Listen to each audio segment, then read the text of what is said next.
Here's another very funny guy. Put your hands together, Andrew Pearlman! Oh, look at this. The Pearlman contingent is here.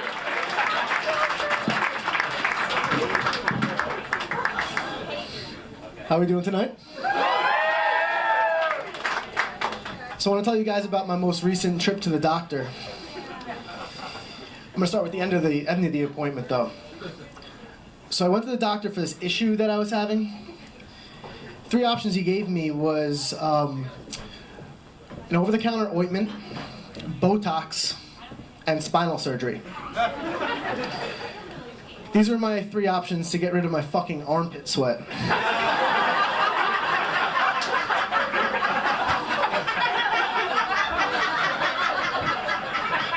Let's start with the spinal surgery. Imagine having that conversation with a friend. No, I can't go out tonight. I'm going in for spinal surgery. Well, what happened? Did you slip a disc? No, worse than that. Pit stains. People are going under the knife for cancer, and I'm gonna have spinal surgery for some drippy pits. And Botox? Really? I guess I would always have the armpits of a 19-year-old. I think I'll just deal with this extra strength bottle of Old Spice and the dress shields. So I really hate awkward situations. I hate when guys talk to me while I'm in the men's room. I don't need some guy in the urinal next to me starting a conversation with me. It's like, oh yeah, nice weather we're having today. How about those Yankees last night? Wow, you must eat a lot of asparagus.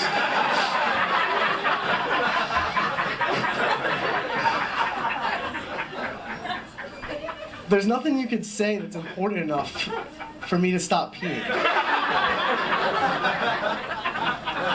All right, fine. There's a couple things you could say. Maybe if you told me a tornado was headed for the building, or I don't know, a fire in the building, but I'd probably still finish up.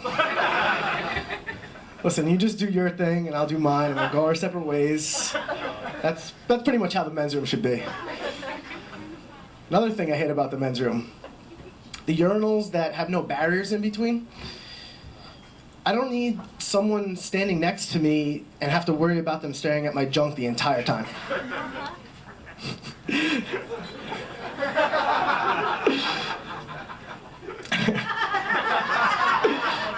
This guy standing next to me, staring at my junk the entire time, and I'm saying, who made these barriers?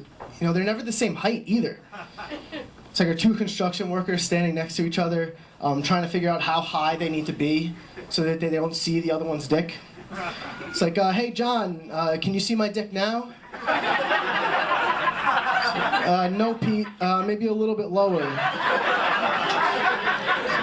How about now? Oh yeah. Perfect.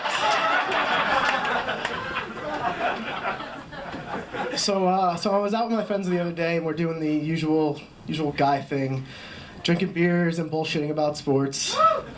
And this girl starts talking to us about sports, and in my eyes, there's 3 types of girls in this world. There's the girl that doesn't know shit about sports. There's that girl that likes to watch sports, but she doesn't really know much, so she can't really have a conversation about it. And then there's the girl who tries to constantly prove that she knows as much or more than her guy friends.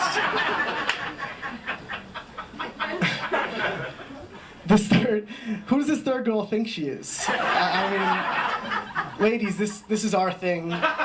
You're really not allowed to get involved, and frankly, it's a threat to our manhood.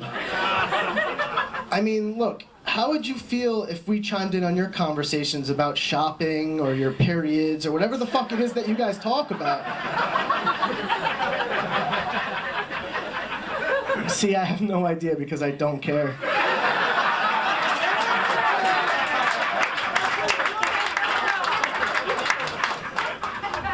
Let me tell you, if I ever get a girlfriend, that's the first thing I'm going to tell her.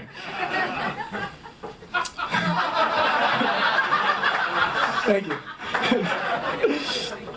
So I finished up college a few years ago, and I moved back in with my parents. Ever since I moved back home, my mom is always really, really concerned when I go out. She likes to text me something in order to see if I'm okay. I get a text saying D or A. This stands for dead or alive.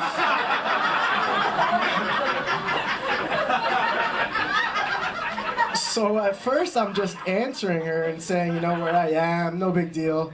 Then as time goes on, I just, start answering with just the A. And this last time I decided I was gonna mess with her, so I wrote back dead, and I turned my phone off and went back to the bar. So I get home later that night, and I walk in the house wasted, and I'm like, surprise, Mom, I'm still alive. She says to me, what if someone killed you and then texted that back to me from your phone? So I said, who would kill me?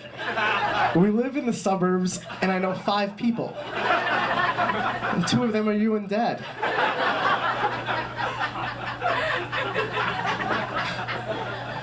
We watch a lot of game shows in my house. You know what I've always wondered about these game shows is the guy who does the prizes. You never see him. He's always announcing all these amazing prizes and vacations. He's like, you have just won a trip or 2 to a wonderful sandals resort in the Bahamas. And I'm thinking, if I don't see his face, then I don't believe a fucking word that he says. And where did they hire him? What if he had another job? What if he was a cop and he was like, license and registration, please? Or a waiter, and he's like, would you like fries with that? And maybe he would be a doctor, and he'd be like, congratulations, you have gonorrhea. But you know what I really hate about these game shows is is on every game show they ask the contestant, can you tell us a little bit about yourself? And what do they always respond with, I have 2 fantastic children and a wonderful husband. What pisses me off is the overuse of these words like excellent and fantastic and wonderful. It's like nobody's ever gotten up there and said, hey, I have 2 shitty kids and a deadbeat husband. Let's play some Wheel of Fortune. It's like nobody cares how great you think your family is. We just want to try and prove that we're smarter than you. So just spin the wheel and shut the fuck up. That's it for me, guys.